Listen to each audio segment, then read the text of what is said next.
I feel like money boosts a man's confidence, whether he's spending it on the girl or not.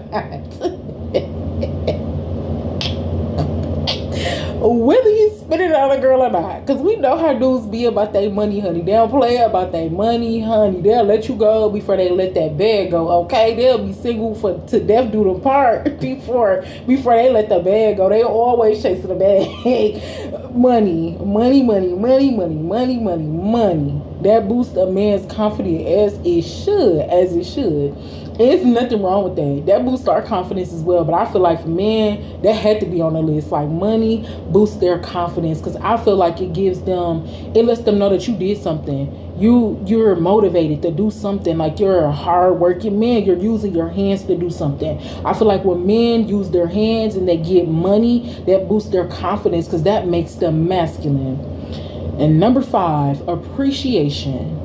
I feel like appreciation towards a man makes them feel confident. Like